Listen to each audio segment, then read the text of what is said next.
Welcome to the Outlier Mindset Podcast, your guide for living a life by design.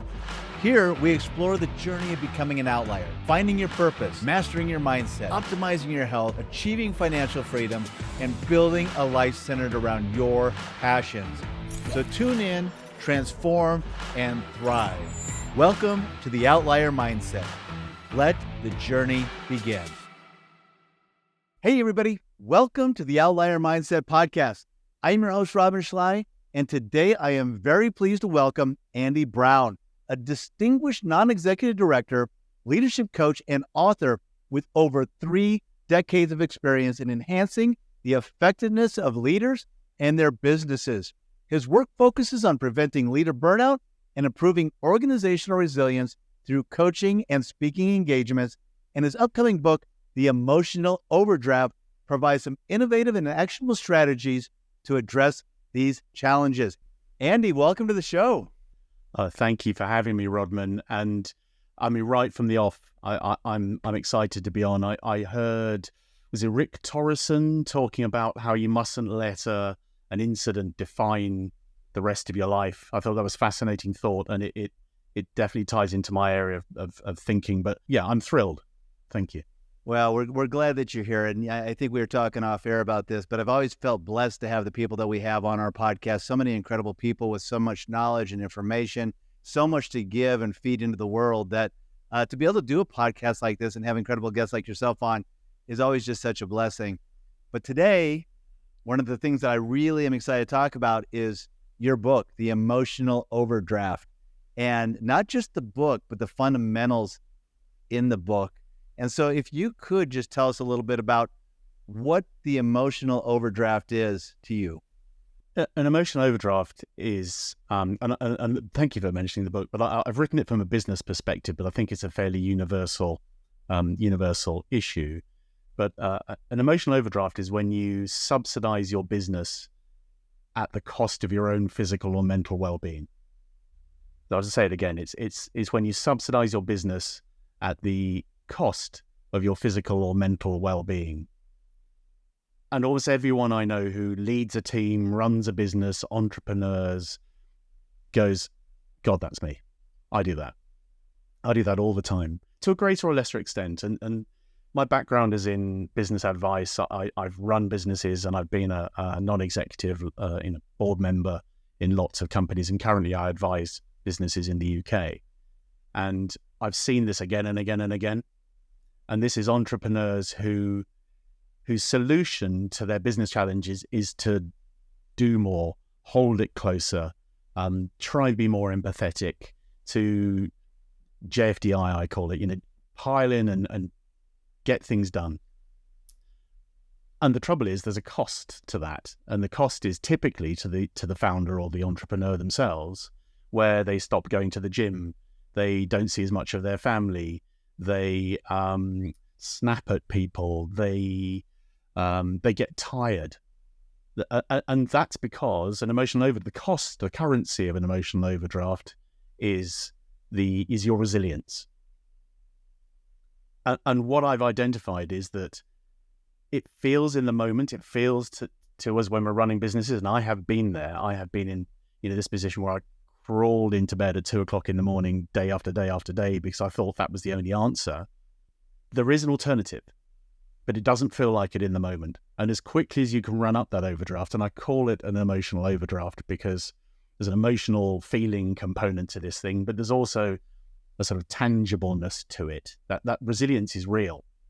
In fact, I just did a podcast of my own with a guy called Paul O'Malley, who set up an agency in New York for a UK company. And he was having panic attacks to the point where he became really quite ill. But when the doctor told him he was having panic attacks, he said, "No, I'm not. I'm fine. I'm doing well. My team are doing well. The business is doing well. I'm thriving." You're wrong. He literally couldn't accept that he had this emotional overdraft, but his body was shutting down, and the panic attacks got worse, and the anxiety got worse. And it's a terrible story. He's turned it around and done brilliantly. But whether we think it's there or not, it's there. And there's a slight in the social media age, there's a slight, I think, a toxic narrative that you can pick up on places like LinkedIn and in social media, which is just push through, man up and take it. Just, I get up at 5 o'clock, an hour before I went to bed. I'm at the gym for 2 hours. You see these things all the time, these sort of Superman sort of narratives. And we know they're highly curated. We know that they are putting a story out there for some reason, their own reason, not for our reason. And we see it. And if we judge ourselves against it, it's incredibly unhelpful. So long answer to the question, what's my take on emotional overdraft? But it's the idea that we are paying the cost of the success of our business with subsidizing. And the way I picture it, the sort of, I do like an analogy, so I layer them on in the book, I'm afraid. But it's the idea of, typically in a board meeting, I with my clients, I'll look at the profit and loss each month. We'll look at the figures and we'll look at the bottom right-hand corner where the profit sits. You've seen this many, many times, and we go, it's a profitable business. But now what I do is I ask them, what's the invisible cost line? What's the emotional cost line, the emotional overdraft that we're carrying as individuals or as a team?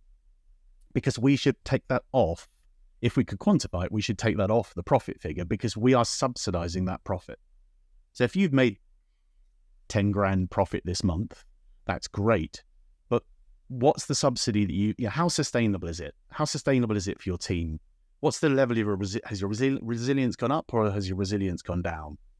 So that then looks at how sustainable, which is, I know your flavor of sustainability tends to be more in the environmental sustainability, but in the broader sense, how sustainable is your business if the answer to every question is, as the founder, you're going to work harder or faster, and there's much smarter ways of running a business than that. And what I go on to do in the book is say, there's other ways of doing this. Yeah. Very long answer. And you're talking to a lot of entrepreneurs right now. On the Outlier Mindset, a lot of the people that come in here, they're high performers. They're the people who are getting up in the morning, who are working relentlessly, who are putting in the time, they're putting in the work, they're putting in the energy, they're getting their mindset right. They're doing all these things. But I think what I'm really intrigued about and hearing more about is this balance, right? This thing that we need to do for ourselves in our internal lives, because I'm guilty of that all the time as an entrepreneur. I get up, I push hard. I get up at 5 a.m. I start going. I love working early in the morning. I do work out during the day, so I get my time in to physically take care of myself. But to give you an example, there was at one point in time when I was doing 75 hard, which is a workout regimen where it's 75 days straight of this 90 minutes, 45 and 45 workouts and some other stuff that go with it. But I hit my 75 days in a row.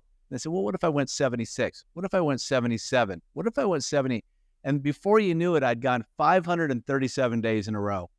And my body quit. My body gave out on me. My body said, no more. You're done. I would have kept going, but my body sent me these signals of, this is too much. And so I know there are so many people in this community that are like that, they push and they push and they push and they push, but we don't think about the cost.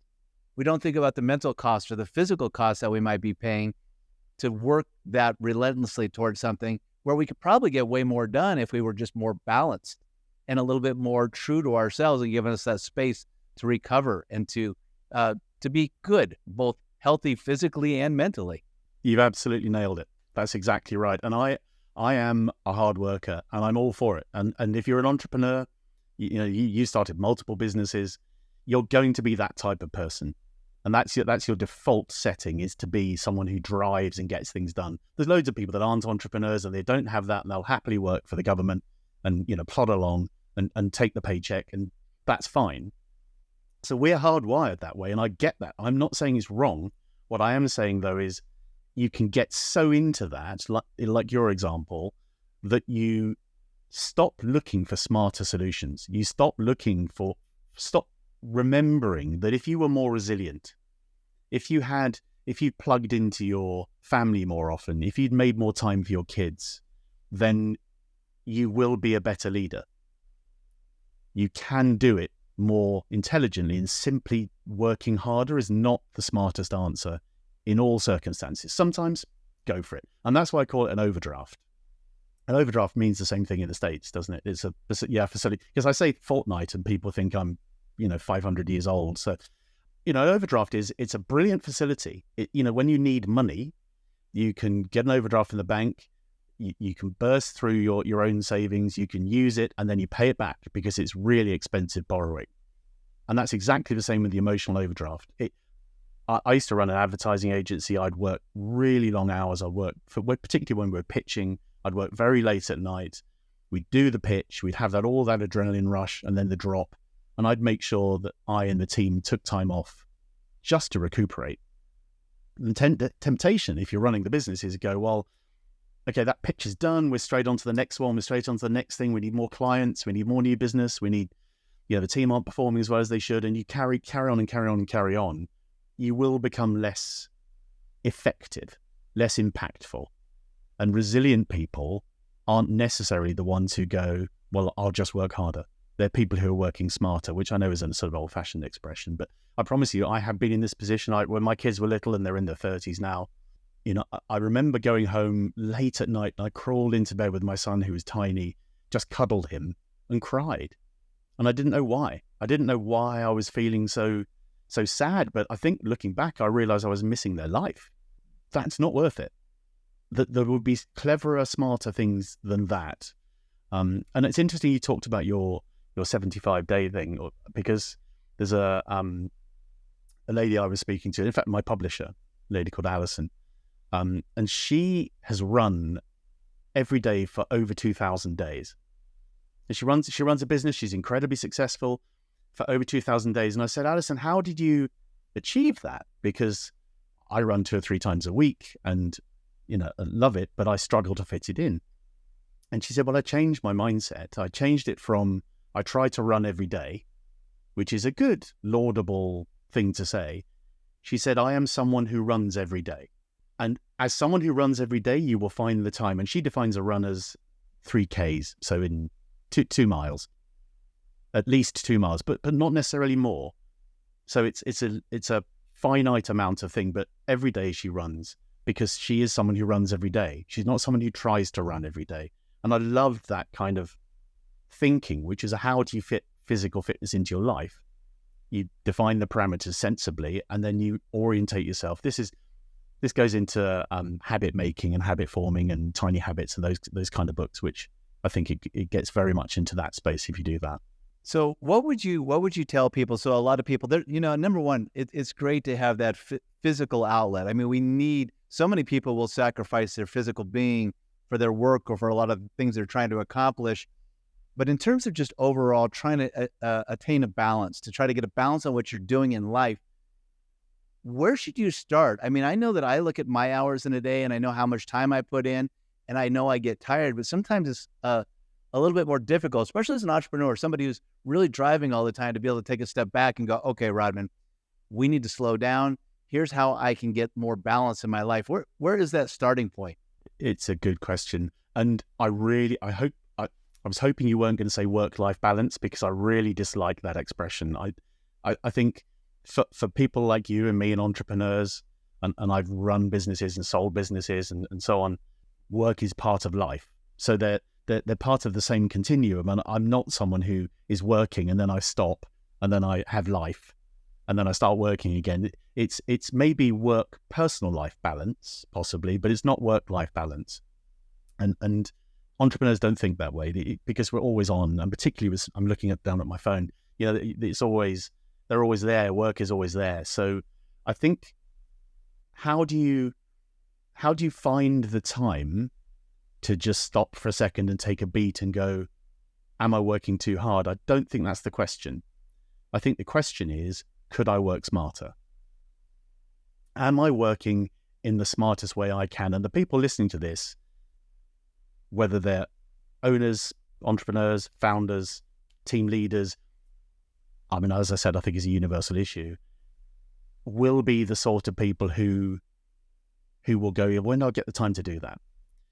And if you ask the question, how could I be doing this smarter, then that's more straightforward, because the other way is a massive complication. So you could start by looking at, I've got an emotional overdraft self-assessment online. So there's a free self-assessment you can do, and it produces a nice spider chart and it shows you where your emotional overdraft is at its biggest, at its highest. And that takes 5 minutes, maybe 10 minutes at most. And that will give you a clue where some of your behaviors are being most unhelpful. So there are, what my research has shown, so I mean, I've been doing this job a long time, but I felt I needed to do some research to find out if what I thought was true is true. I spoke to 50 business owners, and bar one, who then later came back to me and said, actually, on reflection, he did have an emotional overdraft, but 49 out of the 50 in the research said, yes, we have what I now call an emotional overdraft. So, spoiler, if you do the survey, the self-assessment, you're going to have an emotional overdraft. I'm telling you now, so don't be surprised. I love the idea of working smarter. I mean, I think that's such an essential thing for everybody. I think, it's one of those things where if we get 12 hours in a day as an entrepreneur, we're probably going to use those 12 hours. And it doesn't matter if we could have done it in 6 or 7 or 8. We're probably going to say, okay, well, we've got 12 and we're going to use all 12, especially when you're building a life by design where whatever you're doing in life as an entrepreneur really does kind of fold into your day-to-day life, which I always encourage people to always try to build that life that they want to build for themselves. But I really like the idea, and I need to do this better myself. I find myself all the time working relentless all the time, every hour that I can.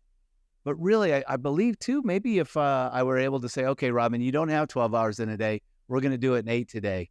I could probably get the same thing done in 8 if I would just work smarter, like you say. Oh, you could definitely get it done in 8. Yes, you can definitely get it done in 8. Because if you keep relentlessly working really long hours, your resilience falls, your ability to have impact and effectiveness declines. So every incremental hour you take is less and less and less impactful. You might be every tick on a to-do list is created equal. So you might, I have found that I love a to-do list, and I've added things. When I've done something that wasn't on my to-do list, I've written it on and then ticked it off just to tick it off. The addiction of doing things is huge. There's a great book, and I can't remember who wrote it, called Who Not How. I don't know if you've come across this. I've read that book, and I can't come up with it right now. Matter of fact, I got it sitting right on my desk over there. But I can't come up with the author on it. But it's exactly the principle, which is he's going, if you spend all your time working out how to do something, you limit yourself to doing it. You will eventually work out how to do it, and you'll do it. So it might be make a website. I need a website for my business. I'll learn how to use WordPress. It's pretty simple. I'll design the website. I'll tweak it a little bit. I'll write the copy. You can do that. Most entrepreneurs have got the ability to do that. Most of us go, that's a smart thing to do. I don't have the money to pay someone, so I'm going to do it.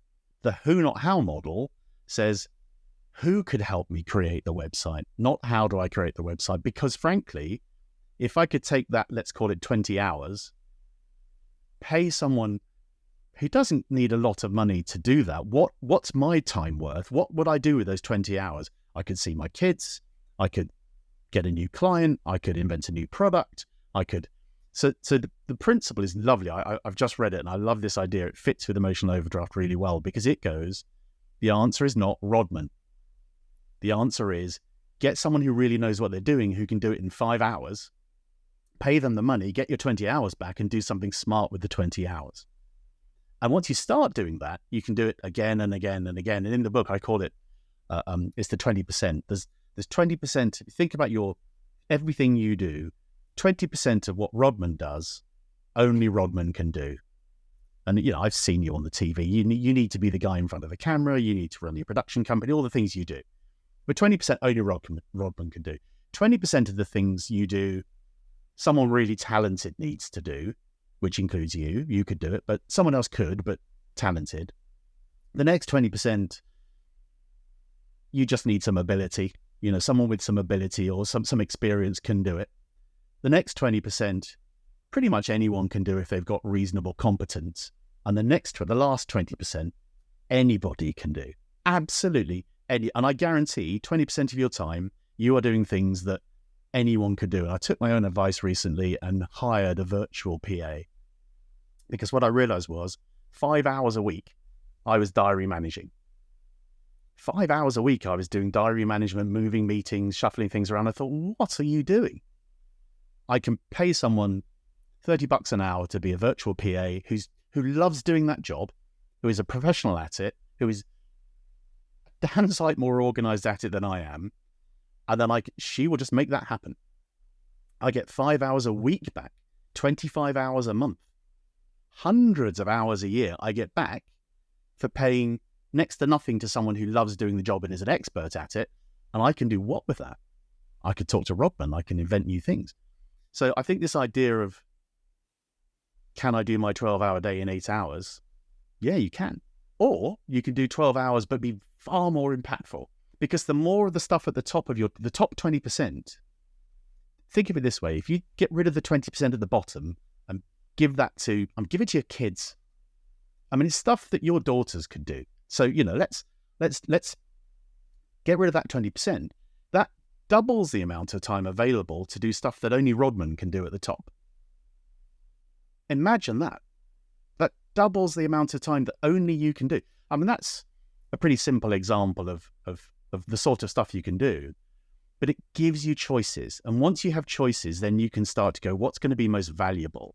Is it to see my kids? I remember missing the Christmas nativity play with the kids one year. I remember being away on their holidays. I remember, all this stuff. And I think it's too late now. They still love me, but I've missed on this stuff. And I didn't realize in the moment that it would just be gone like that. So but you can choose what's most valuable to you. And it might be invent a new product. It might be start another business. It might be do something for your community.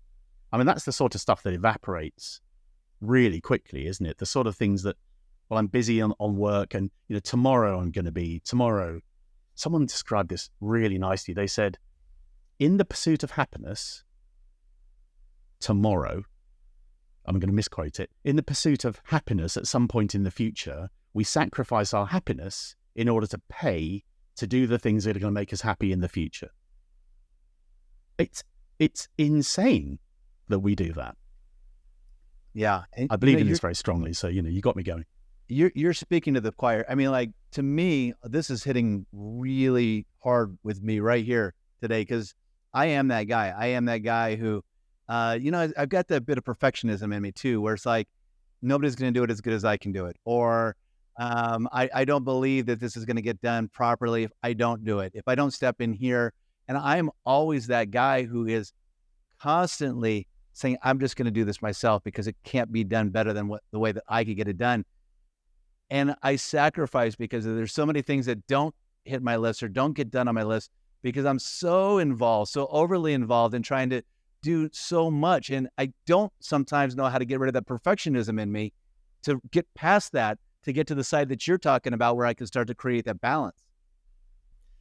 And I'm not a psychologist, so I can't help you not become a perfectionist. But I can help you recognize that behavior is unhelpful to you. It's also unhelpful to your family. It's unhelpful to your community. So everyone suffers. It's unhelpful to your team because the perfectionist, this is of the 10 drivers, this is one of the biggies. I call this trust. You don't trust other people to do it, so you feel you have to do it. It's really typical. Index is very high with most entrepreneurs because that's why you got into it. You saw a gap, you saw an opportunity, and you got into it. So trust is a big deal. I think the answer is the more aware you are of it, the more you can do about it. The more you do about it, the more you see that actually you can trust other people. But the key is recruit good people. Yeah, recruit good people. I would say recruit for attitude rather than skills. If you can't teach a good attitude, you can teach skills. Hire people with great attitudes and they'll work it out. They'll work it out. Give them the headroom and the space to grow and develop. Give them good guidance. Don't set them up to fail.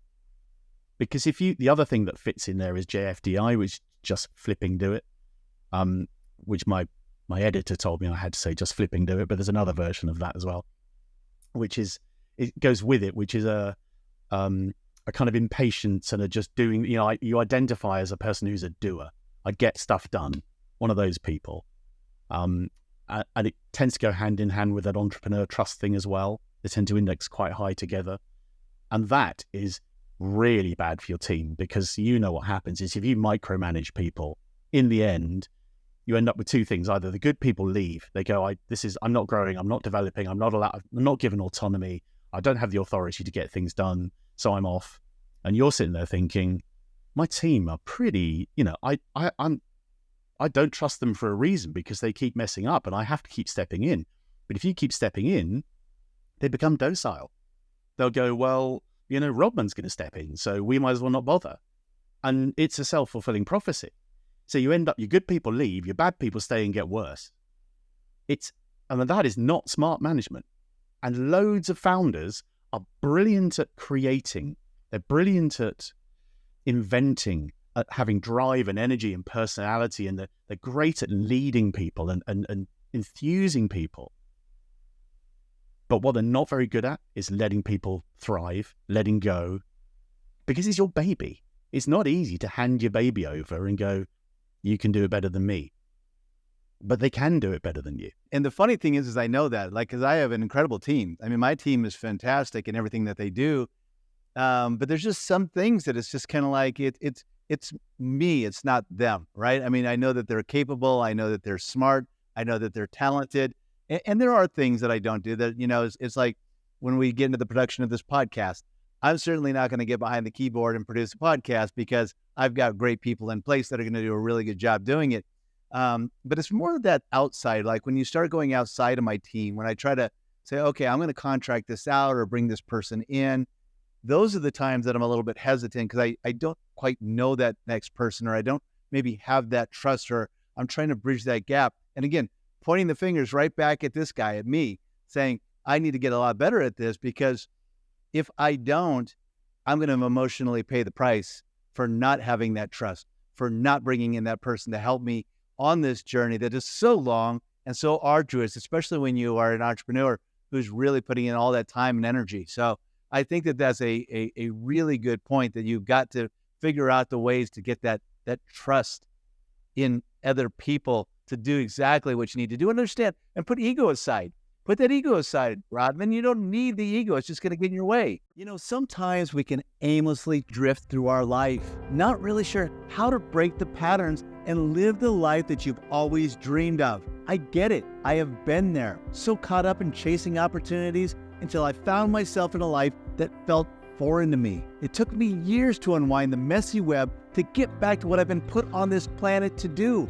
And let me tell you this, purpose doesn't have to feel out of arm's reach. And I've designed a plan for you to do a little bit each day over the next 30 days in a challenge that I call the Outlier 30. It's specifically designed to help you find or create more clarity around your purpose. So if you're feeling lost and you want to finally turn things around and live that life that you were destined to create, sign up right now. It's free. You have absolutely nothing to lose and the whole world to gain. Visit gorodman.com/outlier30 today. And the flip side of that one is, it's my job to take the pressure. It's my job to pick up the slack. I'm the founder. I'm supposed to pick all that stuff up. No, you're not. You're supposed to be looking at the horizon. You're supposed to be seeing what's coming. You're supposed to be leading and inspiring and have a vision. Your job is not to step in every time there's something to do. So, that's a false driver as well. But coaching me is dying to say, when you were saying that it's not my team, it's people outside my team. It's new people I'm hiring skills in, and I don't really trust them. The coaching me is going, what could you do differently, Rodman? What could you do differently when you hire those people, when you buy in external resources, contractors, that would reassure you more quickly? And I'd love you to answer if you can. Yeah, no, I mean, for me, if I was thinking through the process, it's just making sure that I'm going in and doing my due diligence with people to make sure that I'm getting the best professionals that I can. And, it's one of those things, sometimes you don't know. You'll never know that first time, except for what maybe people tell you about them, or what you see, or if you see their work, or if you see what they've done. But you always have to have that first time. You're stepping off into the abyss, hoping there's another stone there to step onto in the dark. Didn't quite work, that analogy. But what you've just said is right. And what I was hearing was, I've got to do better due diligence. I've got to check their work, get references, understand what other people say about them. But also I've got to brief them really well. I've got to make sure they understand my business. I've got to set them up to succeed. And everything you've said there takes time. And you go, but I haven't got time, Andy. I don't have time because I'm in a rush, so I'm going to do it. Well, hey, here's a surprise. Those people you hire in aren't as successful as they could be. Gee, I wonder why. Well, you didn't make time to brief them properly. You didn't make time to do your due diligence. And you can walk away going, I was right. They weren't very good. I was right not to trust them. I should have trusted me. I'll do it next time. And that's patently nonsense. But it's making the time to give away that 20% at the bottom. I'm not suggesting your kids should do the work, but someone else's kids. And maybe the next 20% as well, because you don't have to be that talented to do some of that. You free up so much time. Maybe if it's briefing people, maybe someone in your team is better at spotting talent than you are with external contractors. Maybe they're better at researching and assessing that. Give that stuff away, but have a process. Be the person with the vision who goes, when we use external contractors, they've got to be as good as my team. They've got to be as drum tight as my team. So what do we have to do to make sure they are? And basically, you said, it's research the hell out of them. Make sure we know that everything they've done is great. And then brief the hell out of them and make sure they've got this incredible brief and that they can plug into our processes and they understand our processes and they're going to be able to succeed, and motivate them to succeed. If you don't do that stuff, they won't succeed. You do not get a prize for being right about employing bad contractors. Yeah. And it's funny when we're going through this entire process and working through this and talking through it, I'm literally taking an inventory of my time. I'm thinking about the time that I'm spending in different places and really almost kind of bothered myself by it. Just sitting here thinking, boy, I could be better. I could do better. I was literally sitting in the shower. I was standing in the shower, but I was in the shower this morning and I had that exact same thing going through my head. And my question to myself was, like, right now, I'm kind of almost a 7-day-a-week person. Oh, it's too much. And I know that, but I'm not all in. It's kind of a slow burn over 7 days. And my question to myself in that shower this morning was, could I get the same thing done in 4 12-hour days that I'm getting done with a slow burn over those 7, and then get a whole 3 days back of my life with my fam, the things that I want to be doing. But I think it seems like getting that inventory of your time, how you're spending it, how focused are you? Or do you just look at time going, okay, well, I've got 7 days to get it done. And so then it kind of drags and it can drag versus just really focusing in on that shorter window. It's a great observation. And if you're listening and you're thinking, well, I don't want to put it into 4 days or can't put it into 4 days, it doesn't matter. It's whatever your time frame is, because I'm hearing that the thing about an emotional overdraft is you can borrow from other people's, so you can feel like you're thriving, but the people around you who are subsidizing your business, your staff or your family, this is why sometimes entrepreneurs get in the awful situation where they find they go home and there's a note on the table saying, your dinner's in the dog. I've left with with your best friend. Because if you're not paying your attention there, if you're not committed to your relationships, or, as I say, or your community or whatever else, your society, it won't wait for you. It will go away. So whatever your model is, whatever you think you need to do, I can tell you now working 7 days is not great. But it could be 4 days, it could be 5 days, it could be 2 days. But you definitely could design around that. But to get down to 4 days or 3 days or 2 days, you have to be far more rigorous. It's a kind of ninja level, I think. Start with something practical. Get to 5 days where you're just not working for 2 days and see what happens. And the answer is to do that list. Don't be a slave to your to-do list. Your to-do list is infinite. I call it a don't forget list. Because what I realized was that and I have it written down, it's in my pad and I update it regularly, but it's really a list of things that I shouldn't forget to do.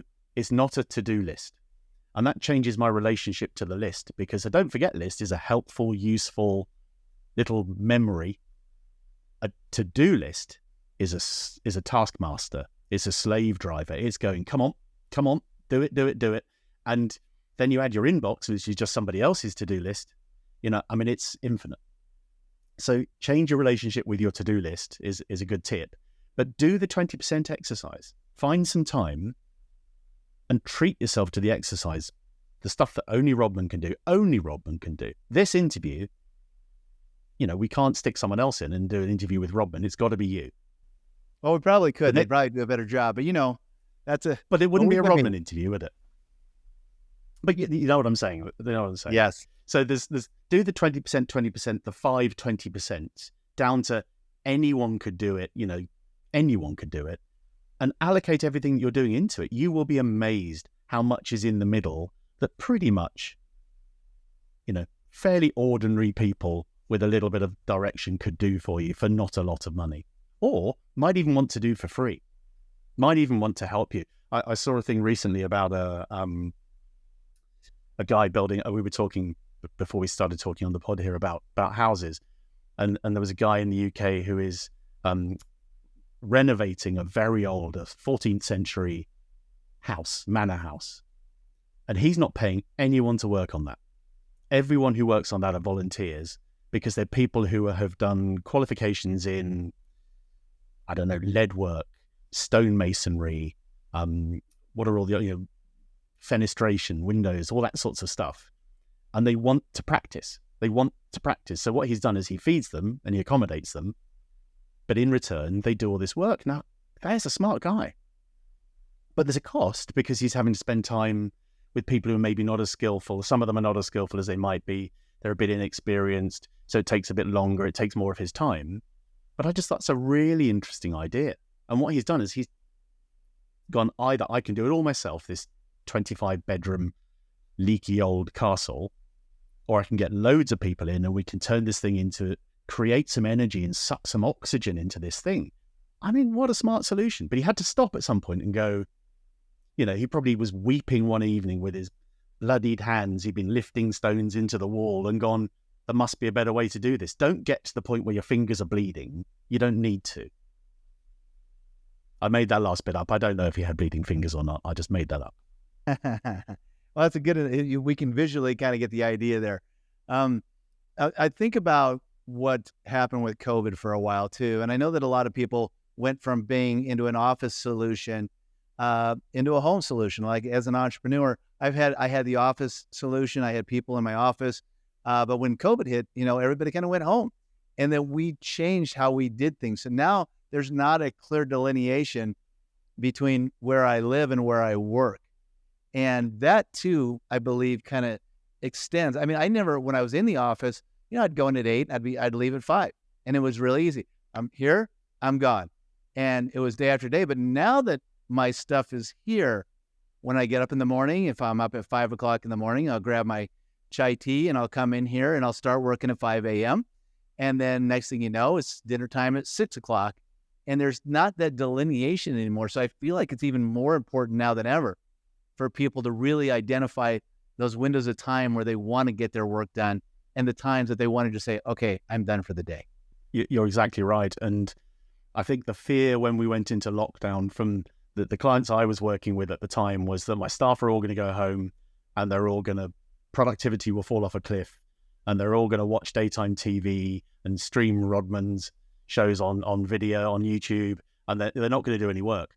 And the reality is all of the stats say that people are working longer hours. They exactly as you described, people can't, and this isn't entrepreneurs, this isn't people who are running businesses, this is staff.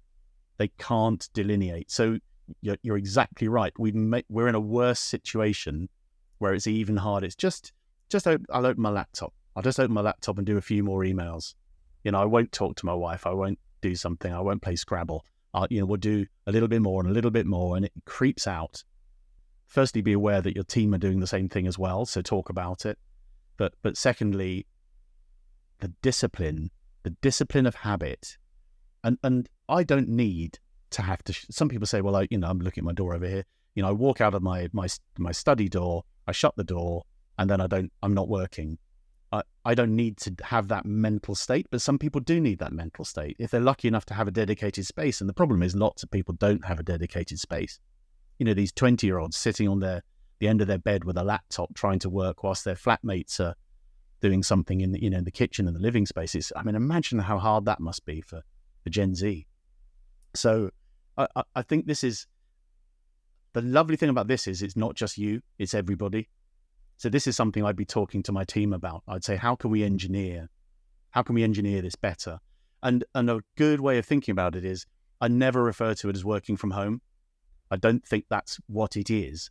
I think what you should do with your business, if you have remote, not should, sorry, I don't tell anyone what they should do. What you could do, should is a bad word. But what you could do is say, I tend to recommend my clients treat it as, where can you do your best work? And if you think about where can I do my best work, or where can my team do their best work, sometimes that will be from home. Sometimes that'll be in the library. Sometimes that'll be together in the office. Sometimes that will be on a beach in Hawaii. Maybe, because 90% of your thinking goes on in your subconscious. 90% of your thinking, you try and push it into the 10% bit, you limit your ability to create. So maybe sometimes you do need to be on the beach. You do need to be relaxing in the shower when you're sitting in your shower, which is I know you corrected it, but it was just a funny image. But how many times do you have a good idea where you think, oh, God, that's something, I've got to write that down, I've got to do that thing? That's because you're letting the 90% do its job and it's crunching away and being creative.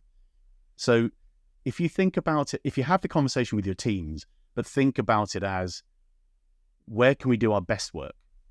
And that's almost always, depending on what it is, somewhere different, or with different people, or by yourself, or whatever. So, and you can think about maker and manager time as well as another way of thinking about it. So maker time is when you need to make something. I mean, it's like, think of crafting, but if you need to write an article, or if you need to complete a proposal, or you need to actually make something, because some people still do in this world, what you don't want is in your day to have 3 half-hour meetings stuck in by someone.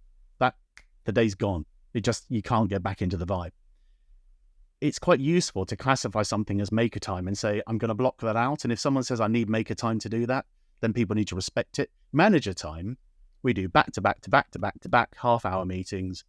And that's fine, because we're in the mode, we're getting stuff done, we're pushing work onto other people, always a good job. And that's okay. If you're in manager time, that's fine. So having the words to describe these things, I think, is really important as well. So definitely, where can we do our best work rather than people are working from home, gives them permission to do things differently and to think about it. It doesn't quite answer your question exactly, but it will help. I think if you talk about it with your team, everyone's got smarts in their teams, and good ideas come from strange places. It sounds like, when I'm hearing you talk about like people putting appointments into your timer, in terms of coming in and saying, okay, I'm going to do it. He's got a room. I'm going to put an appointment here. Okay, he's going to have an hour down. Put another appointment up here. It does just kind of ruin the entire day. It ruins your flow. It ruins your thought process. And if you got the ADD like I do, it's one of those things where it's like, once I get off of something, it's hard for me to get back onto it. And I don't think people see the impact of that, because it has a much deeper impact on how your day functions than people might think. They think, oh, well, it's only 30 minutes. It's only a quick interview. It's only a quick phone call. But it takes you out of an entire cycle, and then it can ruin a whole half a day. That's exactly it, Robin. You've nailed it. And that's if you culturally in your organization, if you can label things as maker time, and people understand, because what you've just said, everyone would be nodding, listening to this. They'll be going, I understand that. It's not just ADD, it's anybody. To get that critical mass, to get that momentum, and then stop it for half an hour, and they go, it's just half an hour. That's turned your half a day into two hours. And that's not the same thing.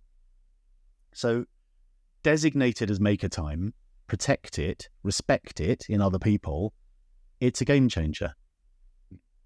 Yeah, I feel too like we're living in this TikTok world, this 2 to 3 second of attention, where we're constantly scrolling our reels or whatever it might be.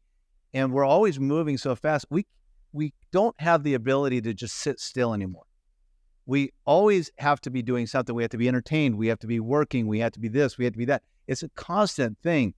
And I think a lot of that emotional overdraft comes out there too, when you can't just take a breath, when you can't just sit there and maybe have a little bit of meditation time, or a little bit of downtime, or a little bit of, I'm going to just spend some time and have a coffee or a tea with my wife in the morning. Those kind of things can really have a negative impact, because we're so busy upstairs these days. It's totally right. It's a sort of fractional way of living. It's just little tiny fragments of things. I think there's an interesting thought in there as well, which is I think there's a missing accountability. So to some extent, either personal or collective accountability that goes with that. So we don't see it, it's insidious, it happens all the time, it makes us less effective, but there's no one really holding us to account. And so what I'd encourage people to think about is a personal board, which is not my idea, but it's in the book. And this idea of, think of a board in a company, but think of a personal board. So on a personal board, you might have a coach. I do lots of coaching. I'm not plugging for the work because your board is in the US, so don't phone Andy. But a coach, you might have a mentor. You might have a peer supporter, so someone who's at a peer level with you who can just encourage you. You could have a cheerleader. His sole job it is to just go, keep on going, you're doing great stuff. You could have a personal trainer as well to make sure you're staying on your physical fitness. And what that gives you is a network of people who you can talk to and just take a beat. So I think even when my client model is that we tend to have a board meeting once a month, and then we have a weekly call where we try and keep momentum going.